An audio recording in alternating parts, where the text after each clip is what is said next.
Morning. It makes a hell of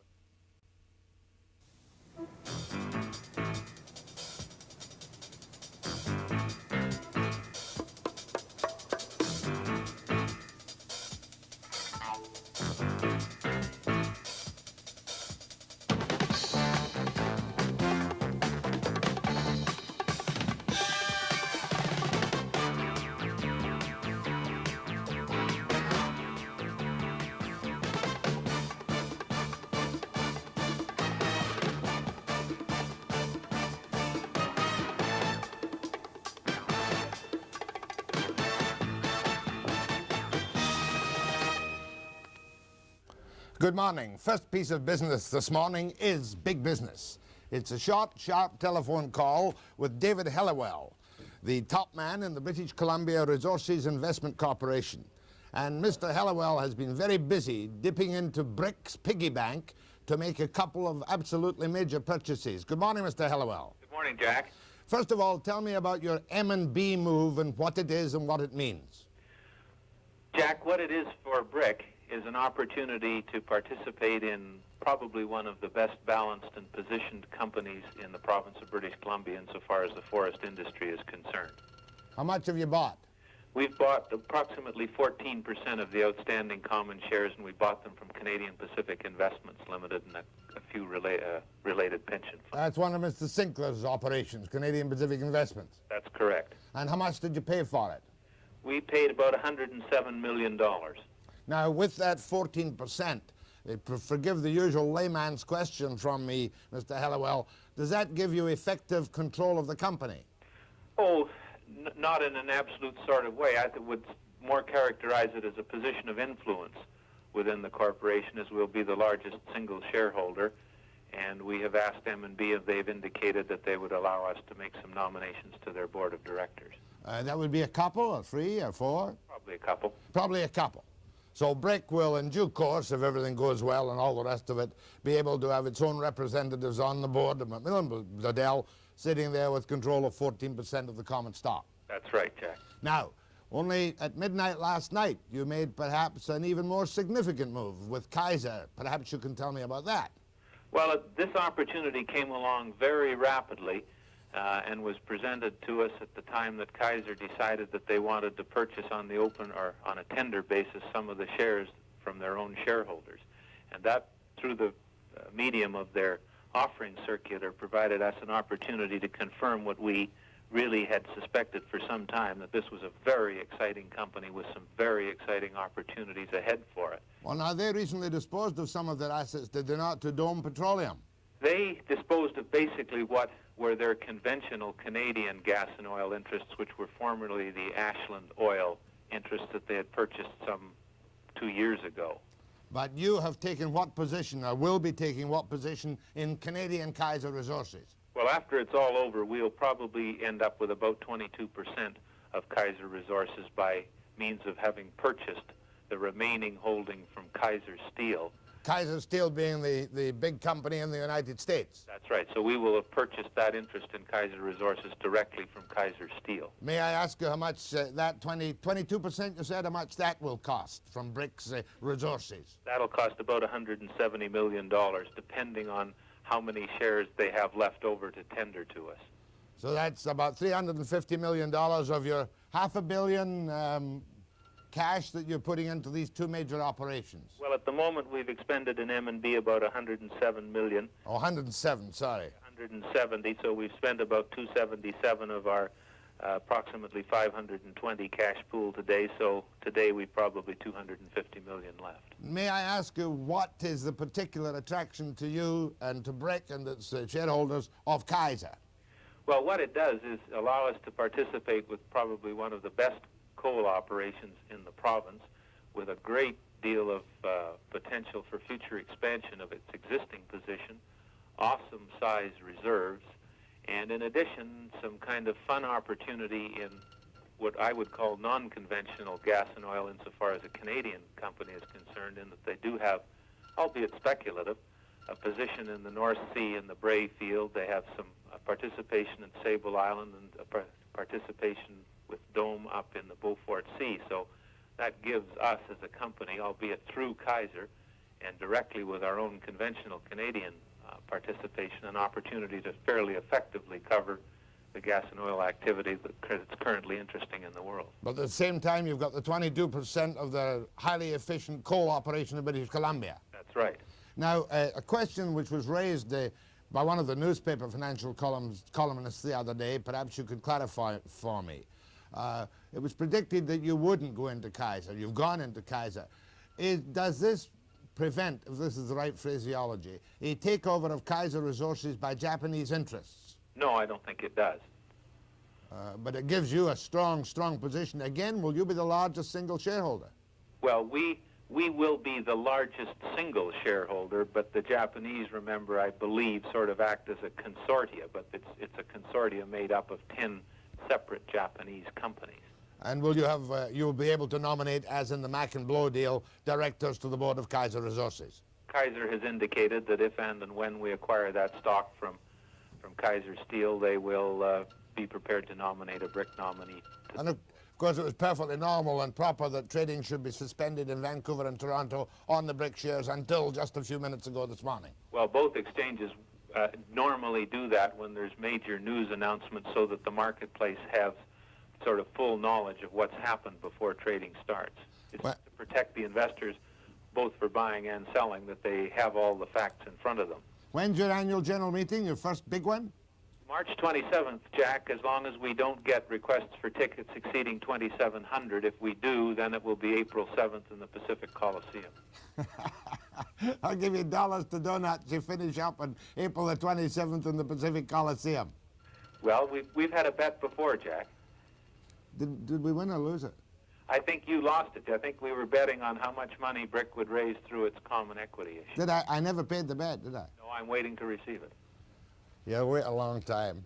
No, I'll fix that. And of course, you'll have more major announcements at your annual general meeting. No, I don't think so.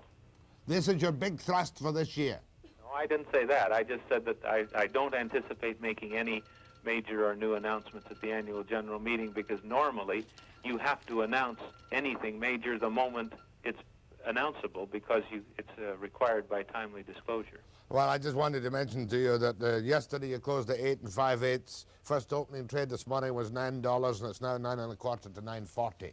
Really? Yes. Thank you, David Halliwell. Thank you, Jack. Thanks very much, David. That's big money, I'll tell you. $280 million out of BRIC Resources. Now we're going to talk about big money again with a friend of mine, Wally Desora, well-known man about town. Oh, he's been in the stock business, he's been this and that, and he had a wonderfully simple idea. And there's a lesson to be learned from Wally's experience, as you're going to find this morning. Just sing in the rain, just sing in the rain.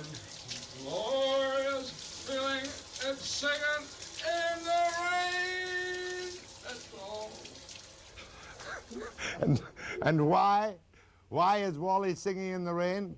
He's come up with a good, simple invention, not backed by Canadian investors, backed by offshore investors, and I'll bet you Wally's going to make $1 million or more. Brian does his bit with Wally Desora later. Now, profits are seldom honoured in their own land, and even more so when the profits are right underneath our own noses, as out on the grounds of the University of British Columbia, where I did a kind of Webster walkabout on one of the world's leading research institutions in nuclear advances. And I think you know what it's going to be. It's TRIUMF. And when you go inside the building, you're overwhelmed by thousands of tons of concrete, all portable, all sodium-free, which happens to be the shield for a massive cyclotron. That's when it was being built. Whirling magnets, huge, immense thing. See the size of the men sitting when it was under construction a few years back. And this is what breaks, if you can believe it, matter down into mesons for research. Here we have a man working shielded from, of course, any radiation with these massive science fiction spanners. The whole thing is quite fearsome in many ways. You feel that the thing has a life of its own. It's complex equipment, it's very useful, there are great byproducts to it, and around the TRIUMF building are the research establishments of some of the top physics thinkers in the entire Western world. They're even here from Canadian universities, of course, and from the Atomic Energy Research Establishment at Halliwell in England. What is it? It's TRIUMF, the Nuclear Research Centre in Point Grey, British Columbia, one of the world's leading establishments of its kind, as you will find out. What's coming up first this morning? TRIUMF, after the break.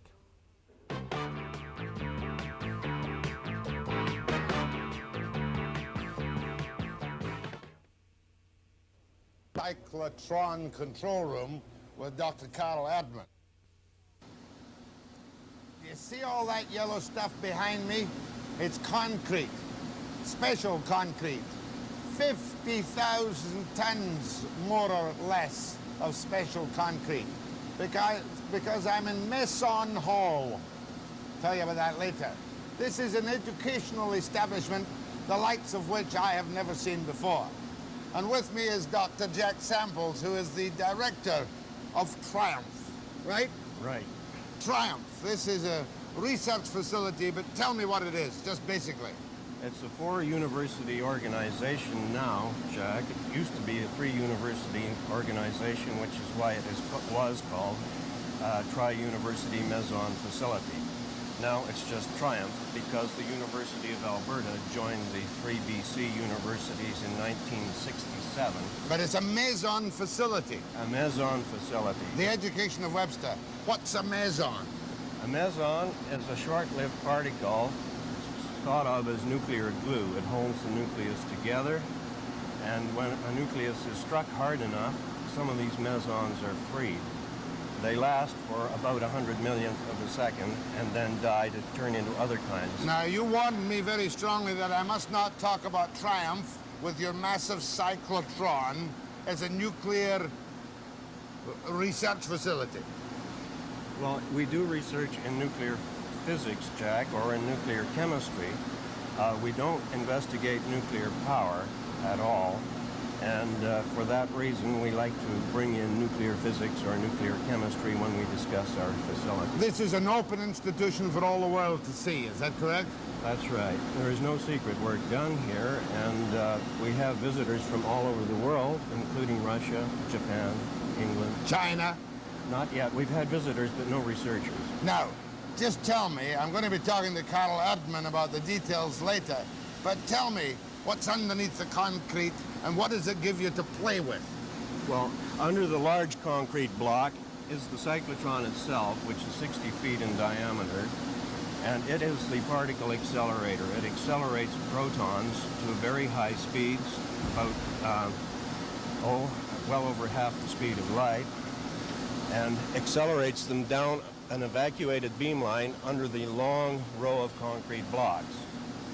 The beam strikes targets, in most cases beryllium, but that doesn't really matter very much, and the mesons are produced in those targets, and they come out along secondary beam lines, the ends of which you can see down on the main floor.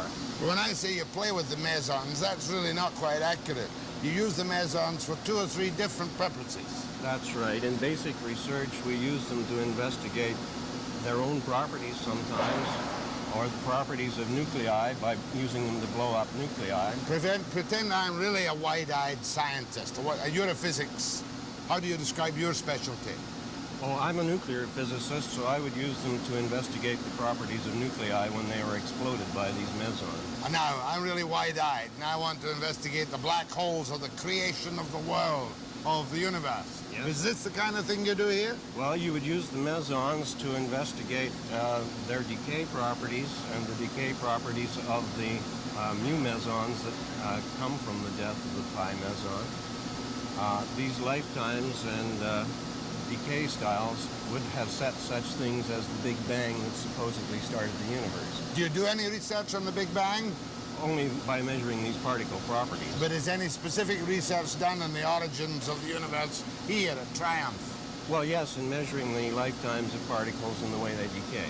Oh, I see, because from this you can make certain scientific or physical deductions. Right. Theorists can then build models of the universe. How long has this been up now? I remember when it came into being some time ago. It started to run in 1975. It took about 6 years to build it. Did the feds finance it?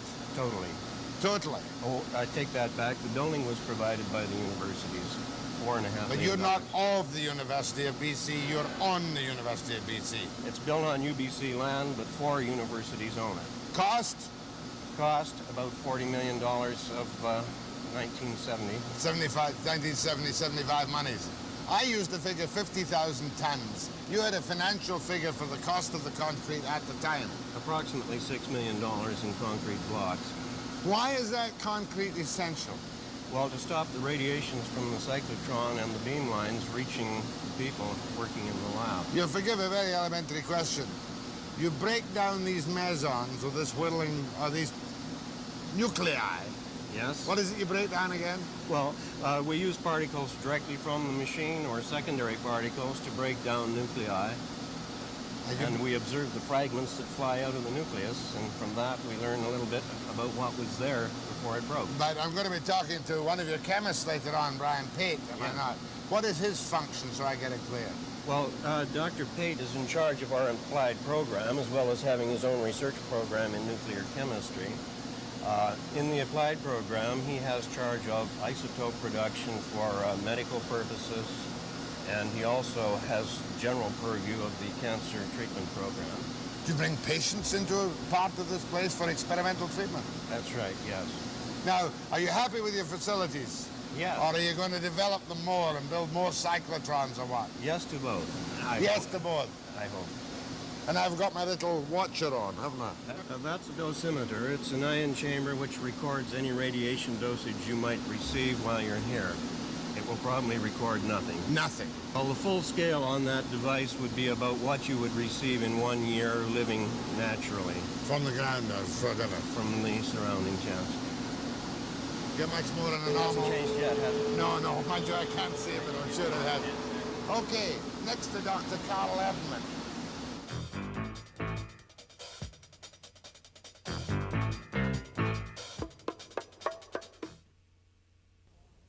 Now I'm in the cyclotron control room with Dr. Karl Erdman. You're the associate director? In charge of the facility. Charge of the physical plant. That's right. The monster down below us somewhere. The huge monster is below a bunch of concrete just to the left of us. Now, pretend I'm a Vancouver school pupil, because I recognize your face and I'll make no further references, and give me a very simplified lecture which I can understand on the cyclotron. The cyclotron itself. Well, a cyclotron is a big machine for speeding up particles to very, very high velocities. And a cyclotron is different from other machines in that in speeding them up, the particles travel around in circles. That's why it's called a cyclotron. So what we do is we start off with some hydrogen gas, we put it in a tube, and then we have 2 electrodes and we produce an arc, just like an arc that you see in an arc lamp. And then that produces ions. And these ions are charged hydrogen nuclei. Then we put an electric field on those and we speed them up sufficiently so that we can take them down a tube and put them into the middle of the cyclotron. When they get into the middle of the cyclotron, they're in a big magnetic field. There's a big magnet there that weighs 4,000 tons. And in that field, these charged particles travel in circles. So they start off traveling in small circles, and then each time they go around, we give them a kick with a big radio frequency transmitter, which speeds them up. And then they pick up a lot of energy, and they go 30 miles in ever increasing bigger and bigger circles. And when they get to the outside of this great big magnet, which is 75 feet across, they're traveling at 100,000 miles a second. You mean each little bit? Each little particle is Each going little up. meson? Well, these are protons at that stage. And they're traveling 100,000 miles a second.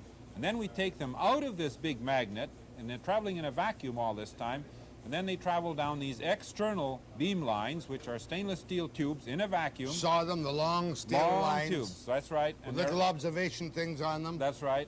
And then we put a piece of carbon or beryllium or copper or whatever you have in it, and when these particles, which are traveling at such enormous speeds, hit them, then the nuclei inside those atoms are shattered, and that's where the mesons come from. Doesn't cause any explosion of any kind. No explosion. No. This is not nuclear research, this is nuclei research. That's right. We're All doing right. basic research in the properties of what's inside. Round and round in circles with... Well, why the big radio transmitter? How big is it? Well, it's the largest in the world. It's 4 million watts of power. And you bombard the cyclotron in some area with this. That's right. Inside are some electrodes. And this helps to break it up. No, this speeds the particles up. It gives them a kick. When they each time. finally come out, though, in that long tube, they must, where do they end? China? No, at the end of the tube we have a big lead target inside a 100-ton steel block that those particles stop in at the end. That stops them. That stops For them. sure. For sure. And They in the travel in the lead, they go about 24 inches in lead, and then they're stopped. All right, now supposing I'm a pure researcher in physics, Yeah. right? And I'm trying to find the origin of a star. Would that help me? Yes, it would help you, because we're looking at the fundamental properties that make atoms, that make nuclei, that actually we're trying to learn how particles stuck together in the universe to make the universe in the first place. Now, you have other spin-offs. We have all kinds of other things that happen. Briefly, what are the spin-offs? Well, we do lots of applied research, and you'll be talking to Dr. Pate about that. From which outside institutions do you have researchers here now?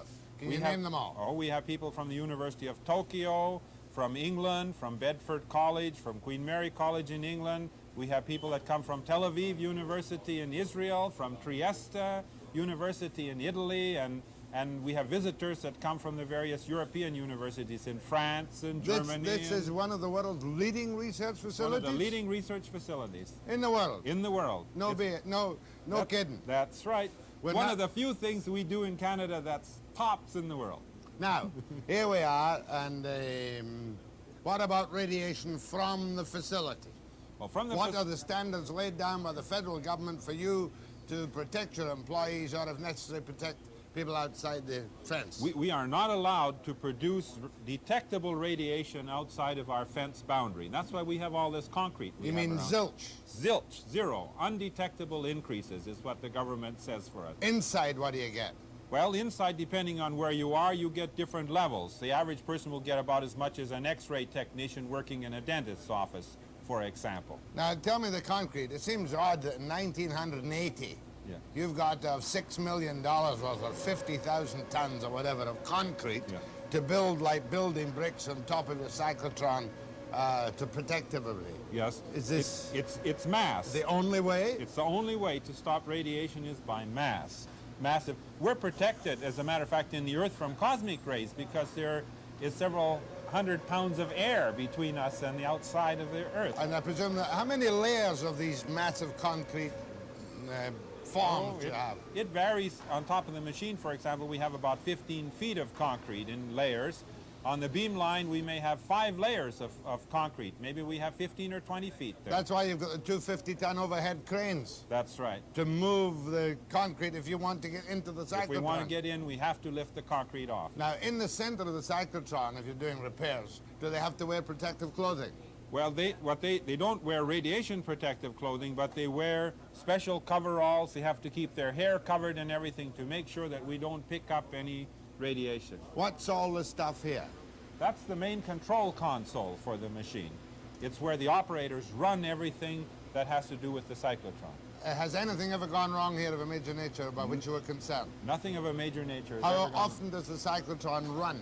Runs 24 hours a day, 7 days a week, 365 days a year. 365 days a year, except not quite, because we shut down for about 6 weeks every year to do major maintenance. Then the machine is off. And we're just finishing such a major maintenance now, and we're starting back into operation. Does that mean the scientists will come back in their hordes? That's right. Now, where do they do their research? Along the lines? Or? Along the lines. And outside the building, we have trailers and things for the scientists to be in. In fact, some of them come with trailers. For example, we have a trailer that came all the way from Carleton University across Canada. You say you can use our research but bring your own accommodation. That's right. Not bad at all. Now, if there were anything wrong, it would show up in these boards right away. That's right. And in fact, there are even signals. While we were talking, I heard a couple of beeps. That meant that the operator called the operator's attention to something, says, "Look at me, you know, something may be happening here," so that the operator immediately can tell what's going on in certain places. And then automatically, if something happens outside a certain bound, then everything is shut off. You mean automatically shut off? Automatically shut off. If, for instance, workmen were down on the cyclotron and something went wrong down there, the system would shut itself down. It would shut itself down, right. That's if all goes well. There are some special red buttons down there. If workmen are down there and they're, you know, they see something is going to happen, all they have to do is push one of those red buttons and we short-circuit our main transformer, which shuts everything off for sure. This huge weighted thing stops. It stops, right. In due course. What's this new cyclotron you're thinking about? Well, this is a small one, and it's for production of medical isotopes, pure and simply. We're buying this one. We're not building it. This one we built ourselves. And as a matter of fact, as far as high technology is concerned, 85% of what you see here was built in Canada. A lot of it in Vancouver, which shows how good we are in technology in Canada. We don't have to buy it from the outside. There's one little story you can tell me about, I think there was a body shop or something which got into fancy stuff working for you. What was that? Well, it was a small engineering company at the time they started for us called EBCO, and they were doing mostly things like chromium plating, automobile wheels and bumpers and so on. And they built a lot of special equipment for us, and they are now the biggest machine company west of Winnipeg. They are in Richmond now. A very, very interesting plant. Talking about radiation, and I don't know if you want to tell me this story or not, but tell me it. Radiation here. Didn't one of your technicians do something which rather surprised him? Oh, yes. We have these detectors that we have to put on our fence and send to Ottawa to make sure that we aren't producing radiation. So one of our people took a detector way down to Richmond and he kept it there. And there was more radiation on the detector in Richmond than we had on our fence here. Would that be natural? That's natural radioactivity. Dr. Erdman, thank you. You're welcome.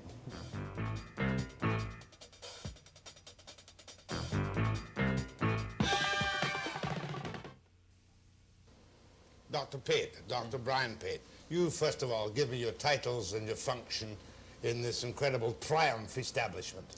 Well, my job, Jack, is to administer what we call the applied program. You've already heard about the basic program that the place was built for, and we also have a program where we take the facilities that TRIUMF has now built and use them for things which, if you like, are more immediately relevant to society's immediate needs. Well, you are a nuclear chemist, is that right? Yes, and I'm a radioisotope chemist. And a radiopharmaceutical chemist. Sure. You're the lot. You deal with the spin-off from the Mason research. That's right.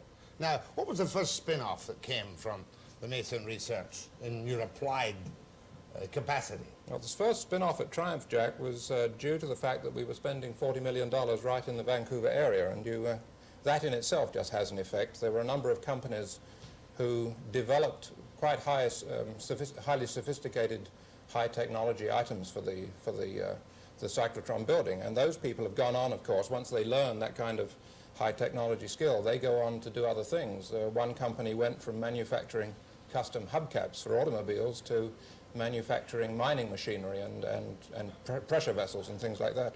But when you finished that kind of immediate spin-off, did you know what technological, if that's the right word, or pharmaceutical spin-offs would come out as possible commercial or medical entities? Yes, we had an idea because most other machines in nuclear physics that have been built have gone on to have some kind of program like that. We didn't know the exact details because that depends on the people and the interests and so forth. But the first one of these medical things that we got into, in fact, is mounted right in this room here, and that is the use of the meson beams that we produce, particularly the pi meson beams, to treat cancer. The British Columbia Cancer Foundation, who have put in this facility here, are engaged in quite an important research program to investigate the properties that the pion beams from the cyclotron have in the treatment of cancer, particularly deep-seated cancer. Well, now, you're talking about pions from mesons. Pions are mesons. Pions are mesons. So you could say pi mesons if you want. And they come out of the beam pipe here, and if you put a patient in that position there, you can use the pi meson beam to treat cancer. And we have, in fact, had 4 patients already treated here. In what way is that better than what the facilities they have in a well-equipped hospital? What's the basic difference because of your meson research? It has to do with the way the beam of mesons deposits its energy in the body.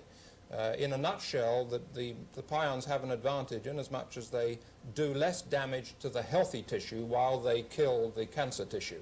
It's almost as though you were dropping a depth charge to down where the cancer is inside the body.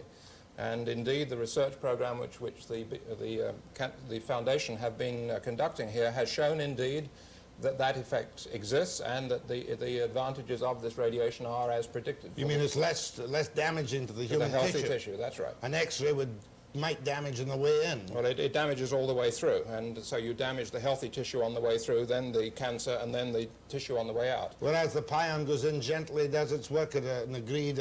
You can adjust it by selecting the energy of the pions that come from the channel, and you can adjust them to do their damage mostly where you want it, down where the tumor is. I suppose that's the classic example of the effective use of basic research on applied science. Exactly, exactly.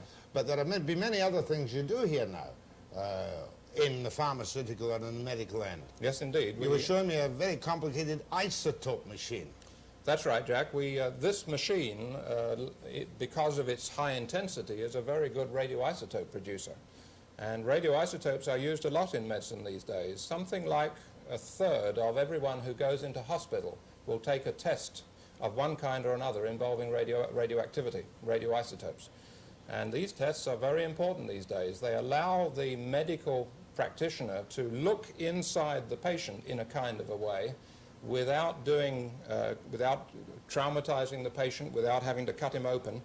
And you can not only see what's there, but you can also see how it's functioning. Was this a new invention here, or was this done elsewhere? No, it's a field which has been going a long time, but the advantage that we have in this field, like most cyclotrons, but particularly this high-intensity cyclotron, is that we produce radioisotopes which allow you to do this photographing of what's going on inside the body, but at the same time giving the patient a much reduced radiation dose. We produce a form of radioiodine, for example, which is used to image trouble in the thyroid gland, and we can get a picture with our material which gives the patient something like 1%, 1/100th of the radiation dose that he would get with the conventional iodine, which has been used up to now. And you can now produce that iodine here at TRIUMF? We are producing it, Jack, and we've been shipping it across the country as far as Toronto. And right now it's being supplied on a research basis to 11 hospitals in the province of B.C. Now, when you produce that, will you ever produce it in quantity? Yes, we are, in fact, gearing up to do a larger scale production, not only of iodine, but of a lot of other isotopes, which are also important in medicine. Will you then become a commercial merchandiser for this? Not ourselves. We have an arrangement with the biggest, really the only Canadian merchandiser of medical radioisotopes. It's a collaboration. We produce using our waste beams, and they do the chemical purification and market it. And this is Atomic Energy of Canada Limited. They're mainly known for their work on nuclear power reactors, but there is a whole separate division of that Crown Corporation whose job it is to develop particularly medical cancer-treating devices, and also radioisotopes. They're the biggest suppliers of radioisotopes in the world at the present moment, and they are our partners in that. Do you find much of a demand for scientists, research people like yourself, to come and work here? Oh yes, as I think you may have heard about in physics. Right. The same is true in nuclear chemistry, and things are developing in that same direction in medicine. A place like this is a fantastic facility for doing this kind of research. We have quite wonderful facilities here. We are a world-class facility, and all kinds of people want to come. Is there any particular spin-off that you may have in the back of your mind that you haven't yet found? What was I going to say? I know what we want to do next. What's that? Well, there is a technique which we're interested in which allows one to particularly image the processes which go on inside the human brain. It's done with a living subject, a human being in the end. It does not involve any trauma to the person, and one can investigate the way in which the brain is burning its fuel. And this, it is changes, it is problems with the burning of the fuel that leads to conditions like epilepsy and Parkinson's disease, and these choreic, where you have these choreic diseases where you have uncontrolled movements. Perhaps even schizophrenia. Schizophrenia is another such condition, and eventually, on a research basis, it should be possible to take pictures of the transmission of messages within inside the brain. This is a long distance down the road, but we are starting a program heading in that direction. Forgive me for a couple of light-hearted questions. You might one day prove that ESP is possible by diagnosing the brain. Thought transfer. No? That's an interesting one, Jack. I'll give you another one, though. I saw a story in the papers just the other day about the alchemist's, what did you call it? The alchemist's stone? Mm-hmm. Philosopher's stone. Philosopher's stone. Right. Turning lead into gold? Yes. Is that possible? Oh, we've done it. I've just gotten through graduating a student with a PhD degree, and amongst other things, in his program, he did in fact transmute lead to gold. Here? Yes. How much gold? Don't get excited, Jack. I did a little calculation. You know, when we did it, the financial aspect didn't strike us. Gold is not anything special to us. It's just another element. But when someone asked me, well, what was the total value of the gold that you produced, I did a calculation, and it was something like 1/1,000,000th of a cent's worth of gold. But lead into gold? Yes. With mesons? You have here the philosopher's stone in modern form. We transmute one kind of element to another, and indeed, Jack, that's how we make radioisotopes for medicine. You start off with one element and you transmute it to another. The iodine that I was talking about that gives the patient the low radiation dose, that we make by transmuting cesium, which is an element like sodium. And you can transmute you mean changes property by... Changes the atom completely. You change the nucleus, and then the rest of the behavior of the atom goes along. So you just need the pattern for gold, or the pattern for whatever, and the pattern for the desired subject, and rearrange the nucleus. Exactly. That's what we do. That's what I do for a living. That's what nuclear chemists do. I didn't dare mention at the top of the program that a UBC student, a UBC graduate, had got his PhD by transmuting lead into gold. I would have lost sight of the entire object of the exercise, which was to tell you quite soberly and seriously what is being done at TRIUMF. But there is a fact. It's not just Russian scientists, Soviet experts who can have found the alchemist's stone, is it you call it? UBC can do it. Not UBC, TRIUMF can do it. 1/1,000,000th of a cent, and that equals 1 PhD. It's quite an incredible place, and my little dosimeter when I came out registered absolutely nothing at all. Next, what are we going to do? We're going to have a look at the man in the shower again. In the rain. That's all.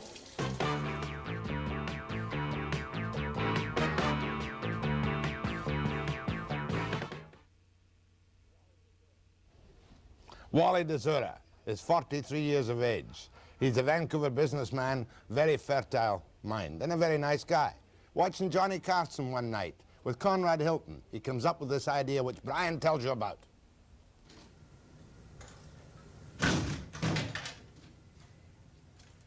Meet Canada's most unlikely inventor, sometimes Howe Street promoter and man about town, Wally Desora. This box that he's been pushing around over the last 4 years is going to make him millions. He has tried repeatedly in his city-to-city travels to sell his invention to North American investors. They all said no. The only person who would buy was a Korean-Canadian businessman who committed over $1 million Korean to Wally's product. What a mess. Is this what happens in your house when somebody takes a shower? And you know who has to rush to mop up the bathroom floor? Or how do you prevent costly water damage like this? With shower shields, the clever little shower curtain locks that actually seal your shower curtains to the bathroom walls. Shower shields... It's probably the simplest invention that's ever been patented. And everybody who's ever had to mop up the bathroom floor after a shower will rush out and buy it when it hits the BC market later this week. Attach the clips as directed, and your shower curtain will lock on contact and will open just as easily. Shower shields cost so little, and they do so much to save work and prevent water damage. It'll be 5 years this coming September. This little box and I have been in and out of cabs, airplanes, up escalators, down elevators for a long time. The box that Wally Desora has been pushing around for all those years is a miniature shower. He needed a gimmick to convince the potential investors that the shower shield would sweep the market, that every household and every hotel room would have to have one. His tiny shower is a prototype of his first design. Since then, he's obtained a patent and modified it for easier installation. Calling all many, many times, getting out of the shower curtain, water on the floor, forever cleaning it up. I thought, what a great idea. And then it dawned on me, remembering Hilton. Conrad Hilton. Conrad Hilton. When Carson brought him up very late one evening, because he was over time in interviews, he said, Hilton, is there anything you'd like to tell all your people over the years? Involving his hotel chain. Involving his hotel chain, and Hilton just simply said, yes. Thank you very much, but when you have a shower, for gosh sakes, keep the shower curtain inside the tub. That, coupled with the Velcro tape, it made a lot of sense. What was the reaction when you took this little box into Canadian and American investors in order to get them to put some money into it and get the project off the ground? What did they tell you? Well, I went to some American companies, and I had to sign everything off to them. They wanted everything but the kitchen sink. Tell me about it. They wanted literally everything. Canadian investors, they don't understand that if you can get by on making less than 100% on any deal. They're very, very greedy. Well, the greed has been my problem all along with most everybody who I've dealt with. They want too much. Did you end up at the Federal Business Development Bank seeking capital, and what did they tell you? Now I'm going to tell you about them. I come back from Toronto one time, really excited. I took this box. I had every head buyer of all the chain stores in Toronto. Not to solicit orders, but to get a reaction. And I got a super reaction, would you believe, from Simpson Sears. The lady wanted to put it into her catalog. Came back to Vancouver, went to see this group. And I explained to them where I had been and the great success that I had. As a Canadian company? As a Canadian company, as a B.C. company, self-financed, boom. And I said, listen, guys, I can get an order from Simpson Sears, a phenomenal order, to get started. I need some money. The guy said to me, well, he says, do you have the order on you? I said, I can get the order. That is not my problem. I said, will you get me some money if I can come up with the order? The guy said to me, well, what happens if we give you the money and Simpson Sears cancels the order? I said, we're not talking about a corner store. We're talking about Simpson Sears in Canada, a very large multi-million-dollar store. They're not going to cancel the order. The guy wouldn't give me the money. Frustrated by all the setbacks, Wally Desora finally turned to this man, Hoon Kwak, a naturalized Canadian with a Korean connection for investment dollars. And Wally's shower shield became a reality. I thought that this product is something that could be sold to anybody who takes shower. And it was a volume situation, and I thought it would be a good item to go into manufacturing. And I was quite sure that whoever was the inventor would make a lot of money. Yes, we have already, in North America, over 1 million pieces. I feel that this thing will go in volume, and I didn't want to have a limited number here, and suddenly the sales goes up, and you have to wait 1 month, 2 months, which is norm here. And I didn't think that was the right way of doing business, so I wanted to be prepared, which meant a sizable risk on my part in case it didn't go, but that is a businessman's decision. That sizable risk, you're obviously sold on the idea. How much your own money you put up? Over $1 million. Just take it and very, very simply press it right against the tile. No, it's very, very simple. You just attach this to that, presto. None of it even goes down the floor. All stays inside the tub. Just sing in the rain, just sing in the rain. Glorious feeling and singing in the rain. That's a happy story. It's a good story. You know, but considerably less than $10. Supposing it's $6, $1 million on the market here in the States. That's $6 million. The The FBDB, of course, couldn't see it. They can only raise money for new funeral homes in Kimberley, BC for Americans who haven't yet got landed status in British Columbia. I'm happy for Wally. I hope it goes. And the one little piece of irony was that we set Wally up in a shower in the Hilton-operated Hotel Vancouver. After all, they're entitled to a plug, because Wally got the idea from seeing Conrad Hilton on the Johnny Carson show. We'll hear more, I'm sure, or see more anyway, of Wally Desora and his magnificently simple invention. I've been looking for something like that for years. Every morning I've got to use a brand new towel to sop up the mess on the bathroom floor. Mind you, I'm a slob to begin with. But not everybody thinks I'm a slob. I'll tell you that. You watch the next segment after the break.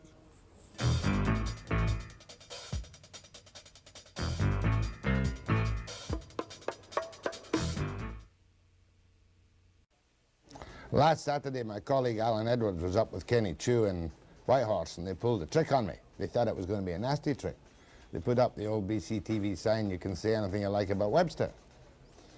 And I looked at it with trepidation. But here's what happened in Whitehorse. Hey, Mr. Webster, you got a good show. Keep it up. Yeah, Mr. Webster, it's really good. Okay, yeah. Hello, Jack. We like your program here in the Yukon, and keep up the good work, and I hope you keep coming up north here. They don't cut you off. And if you're ever up this way, we'd like to talk to you. I think that you don't give a break to everyone that goes on your show, and some people you do, and some people you don't. That's the only thing I can see wrong on your shows. Another thing is, when you are on the radio, you are better on the radio than on TV, right? You got none now. Hi, Jack. Really enjoy your program every morning. I hate to miss it, unless it happens to be coffee morning in our area. That means going out with the ladies. Okay, yeah. Hi, Jack. I like your show, and I would like to be on your show if you were here in Whitehorse on our Talkback show, because I think we could stir up a little fun in this town. I do like your show, and I see that they've changed the Talkback show here in town because it sort of interferes with yours, and I think it's a great show, and I hope you continue to we continue to have it aired up here. Hi, Jack Webster. I find your program very informative. I think it relates to the economic and the political scene in our country. I think that probably if we could have your program in a different time of the day, because during your 9 o'clock broadcast, many people in this area are either at work, and I don't think they get the full benefit of your program. I would like to see it come on a different hour, even in a evening, during the evening, when you'd get a better audience, or more of an audience than you do now. Well, Jack, here it's snowing at the moment, but really, Yukon is not covered in snow and ice all year round, as a lot of people in the south seem to imagine. The last 2 or 3 weeks we've been having a thaw. We've had slush in the streets and above 0 Celsius temperatures, which I think is something people don't imagine, whereas down south they've been having much colder weather. So come up and see us sometime. I don't know if you've ever been up to Yukon. I enjoy your show, and why don't you come and do something from the Yukon? Hi, Webster. I think I like you. I saw it in the elections, and I think you were pretty good. I feel that the Webster show is a show that takes care of very pertinent, up-to-date happenings. I think it would be very much to the advantage of Yukoners to possibly have the show brought up here, and perhaps Mr. Webster might consider a possibility of coming up for a weekend or an entire week and looking at some of the Yukon issues and dealing with them on the spot. I think perhaps It might give his show a little bit wider coverage, which I already feel he has in the Yukon. And I think his show on the whole is one of excellent merit for BC. He strikes me as being an overbearing, kind of arrogant, yeah. Ugh. You got a great show and you're doing a good job, Jack.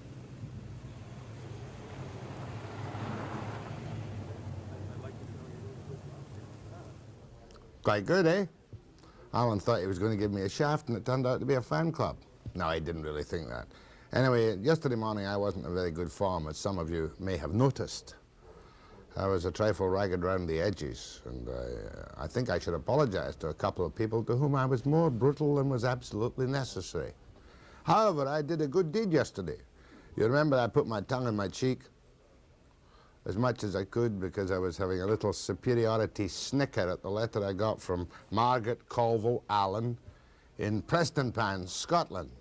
Dear Jack Webster, she's the old buddy of my brother, and she wanted me to play Old Flower of Scotland, a tune of which I have never heard and hope never to hear of again. But I read the letter because, what was it that Margaret Colville Allen wanted? She wanted to find her childhood friend, Isa Cassidy Watt, who used to live at this, that, and the next place. Well, I got news for you. Isa Watt called me immediately after the program yesterday. She lives in Victoria. And it's a pity Margaret Colville Allen isn't listening, because I can tell her that her son, Ronald's in Duncan, Patricia is married and in Ladner, her name is Hawkinson, Margaret McNeil is in Montreal, and John is in Victoria.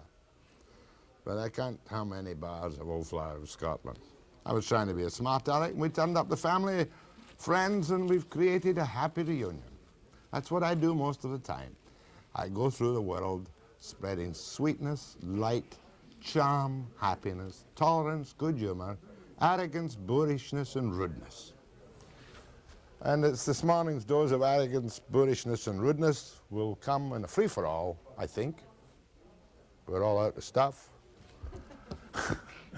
After the break.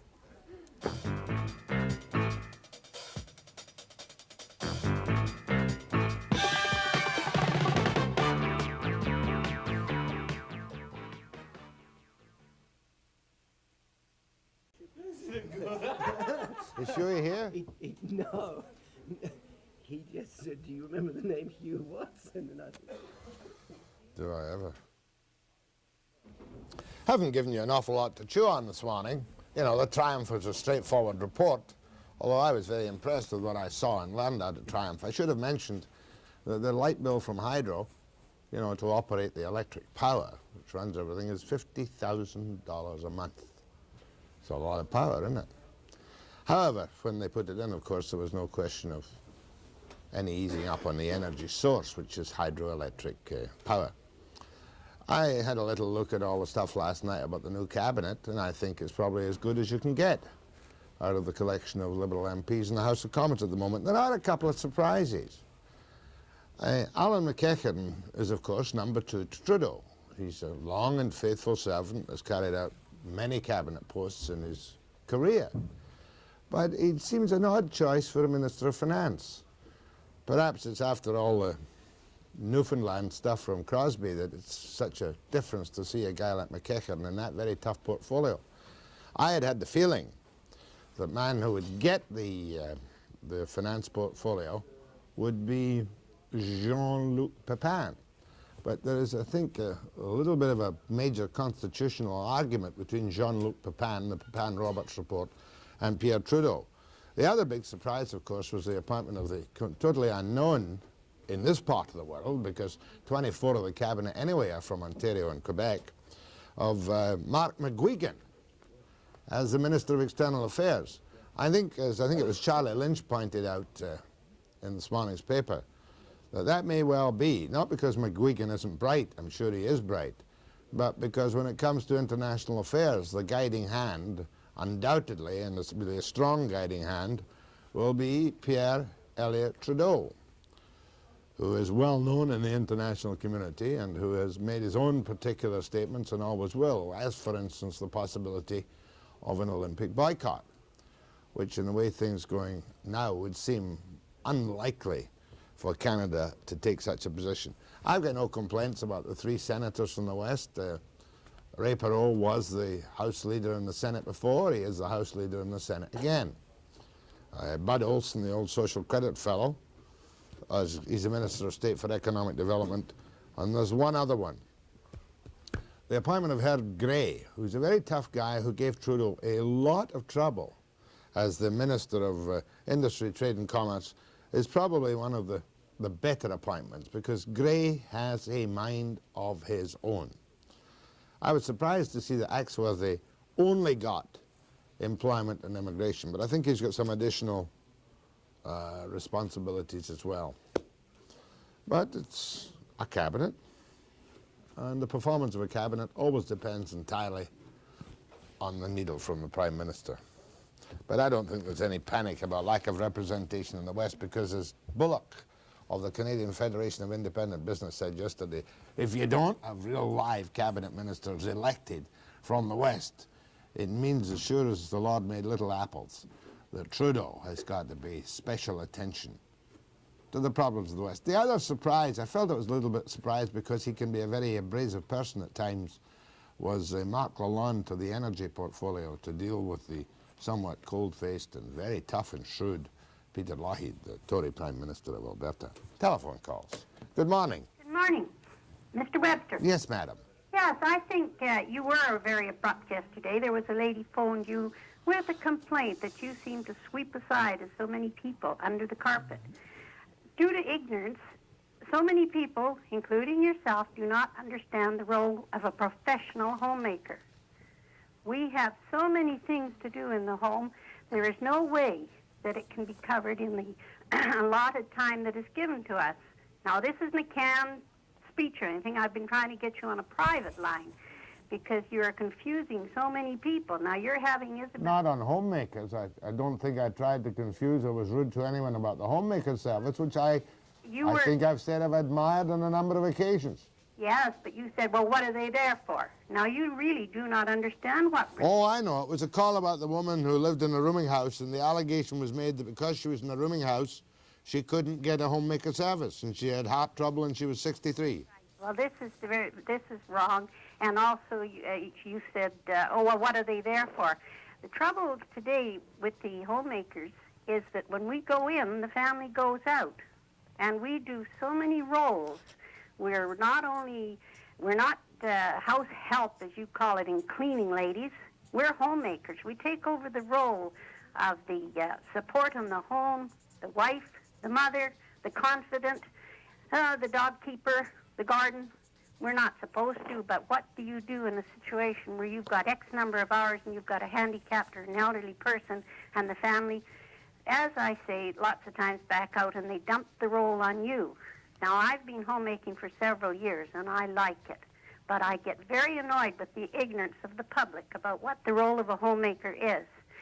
They put down we get from so many people.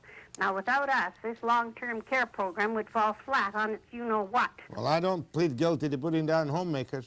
But I really am enthused about this program. I believe in it, and without it, I don't know where we'd be at. Now, I'd like you to clarify this to so many people that when we come into that home, we're not there to paint the walls.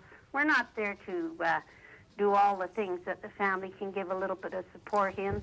But I thought you went into homes where there was no support for the family, basically, except maybe an old couple or a very sick wife. We do. We need the support of everyone else because we've only... If you realize... In other words, what you're saying is that families mustn't just drop all their own duties because you're coming in as a... But they do. I'm sorry to say it, and I think the families should be feeling guilty that are listening right now. Good, ma'am, and I'll take it up with Isabel Kelly, and thank you for your call. Go ahead, please. Yes, good morning, Mr. Webster. Morning. I'd like to compliment you on your show. It's really interesting, and I watch you every day. Good. And another thing, the woman that was just calling you, I'd like to say something about the homemakers also.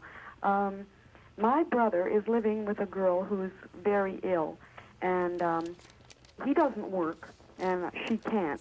She does get some subsidy from her job, and so they don't have much money coming in. Now, I'd like to know why. I mean, I know that, you know, this is my brother and the whole thing. But why is he getting help from the homemaker? She comes in 5 hours a day. And, I mean, he doesn't work, so he could be there to do... Well, he should only be getting homemaking relief on occasions if she's very ill. Right. But... He's managed to con them into a 5 hours a day homemaker, which he could do himself.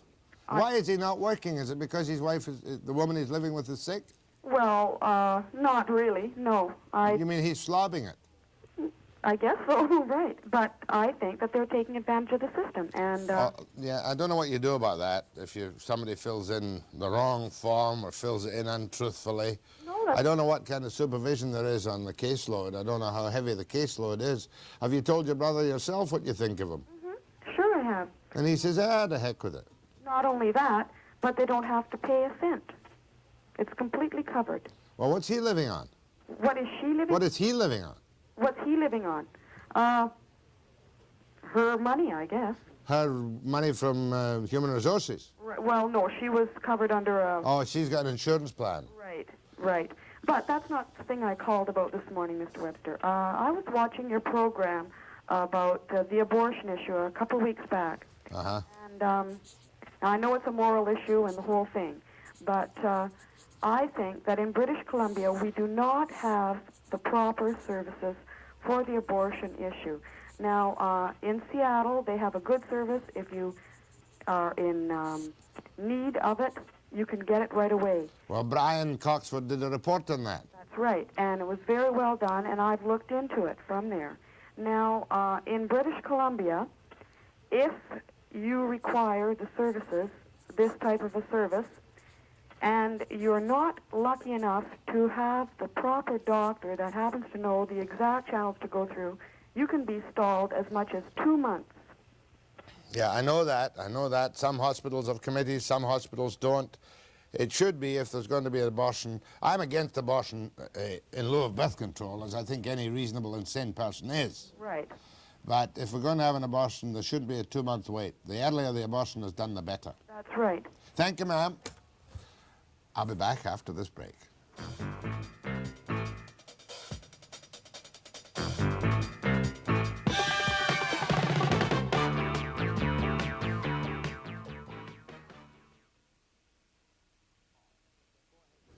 A call from Prince George. Go ahead, please. Yes, Jack. Commented about your person you had in yesterday morning about the small businessman and that. John Bullock, Canadian Federation Independent Business, yes. When he was talking about there doesn't seem to be a way to guarantee the small businessman a way of retaining his people after he trains them. Well, I think, well, it might not be that certain way, but why don't they sort of sign a contract when the guy's apprenticing that he'll stay X number of years with the firm before he has the right to leave, so-called, if he's doing this, if he's paying for his education, like they do in pro hockey or stuff like that, to guarantee that when he goes, it's going to be because the company wants him to go, you know? Well, that's got to be subject to wages and working conditions and all kinds of things. Yeah, but don't you think it gives if the fellow was... We give the employer more security, but you don't want people to be slaves. No, I don't mean slaves. They can like they are in hockey. Look, I'm very sorry, we've got a bad line and I just can't hear you. Try again. I'm sorry about that, Linda. I can't hear him. He's gone. Okay. Thanks. I'm sorry, where from? Castlegar, BC. Go ahead, please. Yes, good morning, Jack. Morning. I thought I'd like to hear a couple of beefs the Kootenay Hunter has against the East Kootenay Fish and Wildlife Management Directorate. You see, we're in a situation where the resident hunter has to bid through a lottery for the right to hunt goats. Mountain goats? Yes. Uh-huh. The same token, a guide can go in there any number of times and obtain license for American hunters regardless of numbers. How much does the American hunter pay for his license to shoot a goat? I couldn't tell you offhand. I haven't got the regulations. What I'm saying is I don't think money should matter. If there is a shortage of goats, we should put a ban on it. Yeah, well, what they would tell me, wildlife, that's something we might do a program on one of these days. Haven't done it for many, many years indeed. But I remember them telling me how much tourist money came into this province through the expensive permits. I know you have to pay a lot of money to shoot a grizzly bear, and I think you have to pay a fair amount of money to get a permit to shoot a Rocky Mountain goat, if that's what you call it. But you're saying that if the residents have to go on a lottery basis, Right. and they're so scarce that they've got to put the residents in the lottery, they should close it down. That's right. So, Well, now, how many times have you been in the lottery for a goat? or put the Americans on lottery. Put them on lottery? You mean put the guides on lottery? I mean, Fine. the guides and outfitters. That's right. How many times have you had your name in a lottery for a license to shoot a goat? About 4 times. Have you ever drawn one? No. Have any of your friends drawn one? Yes. How much do you pay for a ticket to shoot a goat? $10. $10. I don't know what the Americans pay, but it's probably $1,000. The same thing. Now, I'm totally against grizzly hunting. Understand me here? You are a hunter. Yes. But I'm totally against grizzly hunting. Why?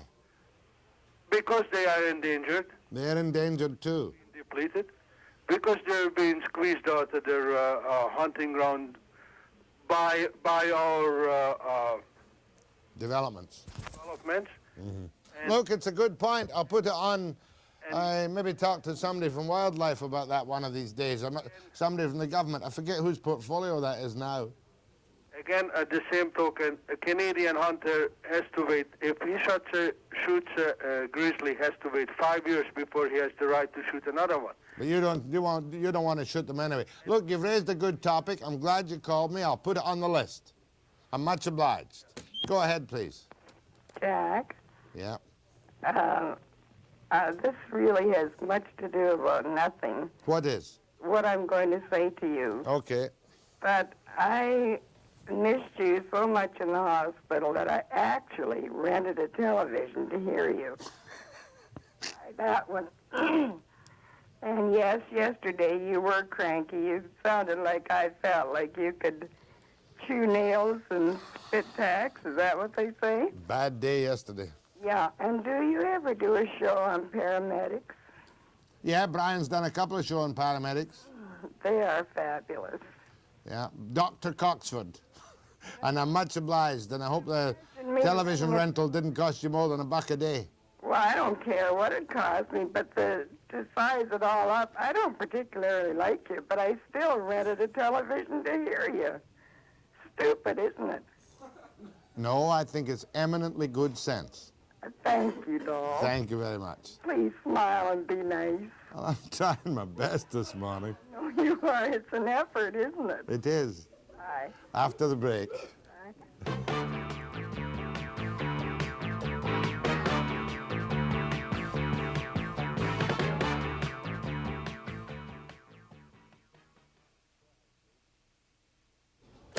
Go ahead, please.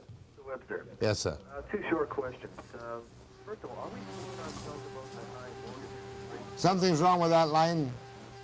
Look, I'll put him on hold and see if it comes back again. I'll put him on hold and see if he comes back again. We'll try it again in a second. Go ahead, please. Hello? Yes, ma'am. Mr. Webster, I missed asking a question of Mr. Bullock yesterday. There was just one thing. He mentioned the need for bringing people in from other countries to make up the need for skilled workers. My husband came here 3 years ago to teach unskilled workers, and he taught Canada Manpower students. Now, since he was only employed at this for 8 months of the year, he felt a need to work during the summer months. And the Department of Labour in Saskatchewan, you know, they won't recognise qualifications from out of the country. And I wonder, has Mr. Bullock, you know, given much thought to what happens to these people who are brought here when you have... You mean your husband came here and he was good enough, his qualifications were good enough to teach but not to work? They say those who can do and those who can't teach, you know. But yes, he was teaching Canada Manpower students. And for the other 4 months, first of all, they made him rewrite his papers.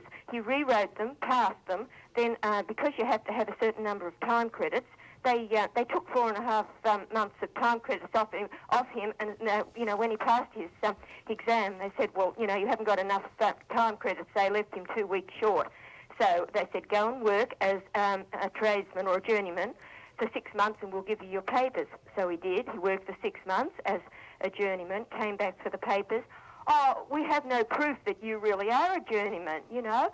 Oh, ma'am, that's a complicated one. I believe every word you're telling me. I know it happens all the time in various... Well, it's not affecting us now because we've moved to British Columbia where they appreciate, you know, a bit of talent.